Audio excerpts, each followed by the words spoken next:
మొత్తానికి పెద్ది సినిమా రామ్ చరణ్ గారి పెద్ది సినిమా 400 కోట్ల క్లబ్లోకి కూడా చేరేసింది.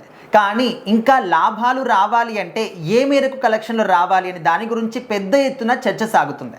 సో ఇప్పటి వరకు మరి ఓన్లీ పెట్టినటువంటి అమౌంటే వచ్చిందా, లాభాలు రావాలంటే ఇంకెంత అమౌంట్ రావాలి అంటే ఏం చెప్తారు? సో ఖచ్చితంగా పెద్ద సినిమా అయితే తెలుగు రాష్ట్రాల్లో ఆల్రెడీ కొనుక్కున్న వాళ్ళందరూ చాలా హ్యాపీగా ఉన్నారు. అందరూ కూడా ప్రాఫిట్స్లోకి వచ్చారనమాట మన శనివారం నుంచే. సో ఆల్మోస్ట్ శనివారం తర్వాత ఆల్రెడీ మళ్ళీ 2-3 రోజులు కావస్తుంది బాక్స్ ఆఫీస్ దగ్గర. సోమవారం నుంచి కూడా ఈ సినిమా రన్ అనేది చాలా మంచిగా కంటిన్యూ అవుతుంది. అంటే ఎక్కడ కూడా డ్రాప్ అవ్వకుండా చాలా హెల్దీగా అయితే ఈ సినిమా బాక్స్ ఆఫీస్ నడుస్తుంది అనమాట. మరి అటు నైజాంలో 50 కోట్ల షేరు దాటింది, అలాగే తెలుగులో ఏపీలో కూడా 100 కోట్ల షేర్కి దగ్గరలో ఉందన్నమాట. సో ఏదేమైనా తెలుగు రాష్ట్రాల నుంచే ఈ సినిమా 150-160 పైన కోట్లు కలెక్ట్ చేసే విధంగా అయితే కనిపిస్తుంది ఓవరాల్ క్లోజింగ్ లోపు. సో అంతకుముందు దేవరా సినిమా కూడా 160 కోట్ల దాకా షేర్ అయితే వచ్చిందనమాట. సో మరి ఇప్పుడు పెద్ది కూడా ఈజీగా దానికి ఇంకో 2 వారాలు రన్ అయితే పెద్ది కనిపిస్తుంది ఈజీగా. మరి ఆలోపు ఎంత గ్రాప్ చేస్తుంది, మరొక వీకెండ్ ఉంది, అప్పుడు ఇంకెంత తెచ్చుకుంటుంది సినిమా అనేది చూడాలి. ఇప్పుడు ఆల్రెడీ రేట్లు కూడా తగ్గడంతో ఫ్యామిలీస్ అందరూ ఇంకా ఎగబడుతున్నారు సింగిల్ స్క్రీన్స్ దగ్గరికి. సో మరి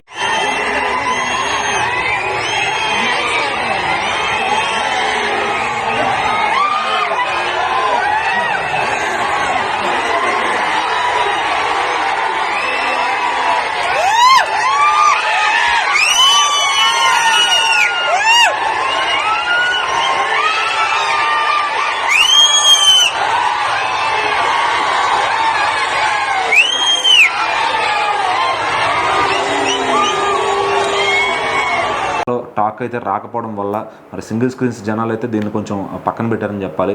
మరి మిగిలిన అన్ని చైన్స్లో కూడా చాలా బాగా ఆడుతుంది. హిందీ నుంచి కూడా మంచి రెవెన్యూస్ వస్తున్నాయి. సో అక్కడ కూడా ప్రాఫిట్స్ తీసుకొని వెళ్తుంది. బట్ ఎడ్ చేసి ఇది ఒక్క యూఎస్ఏలో మాత్రమే కొంచెం థియేటర్స్ తక్కువ వచ్చాయన్నమాట. అంటే తీసుకున్న డిస్ట్రిబ్యూటర్ సరిగ్గా థియేటర్స్ని హ్యాండిల్ చేయలేపారు, అంటే ఎక్కువ థియేటర్స్ని గ్రాప్ చేయలేపారు అనమాట.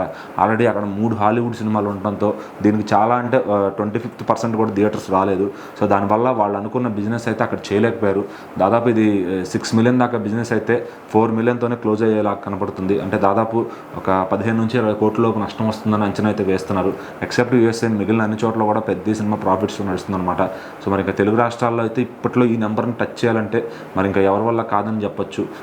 అది సెకండ్ ఫిలిం డైరెక్టర్తో రామ్ చరణ్ గారు ఈ రేంజ్లో సింగిల్ హ్యాండెడ్గా పుల్ చేస్తామైతే మనం మెచ్చుకోవచ్చు అనమాట. సో మిగిలిన ఇంకా సలార్, దేవరా ఇవన్నీ కూడా మరి ఇదే విధంగా రన్ కంటిన్యూ అయ్యాటు నైజాంలో కానీ ఏపీలో కానీ. మరి ఇంకా తమిళనాడు నుంచి కూడా మంచి రెవెన్యూస్ అయితే వస్తున్నాయి. అక్కడ ఏంటంటే తమిళనాడు డబ్బింగ్ దాన్ని అక్కడ రీచ్ చేయలేకపోయారని చెప్పాలి. ఎందుకంటే అదంతా మొత్తం మూవీ మేకర్స్ ఫాల్ట్ అనమాట. ఉన్న చక్కటి ఏ సినిమాలు లేవు, థియేటర్లను గ్రాప్ చేసుకోవచ్చు అనమాట.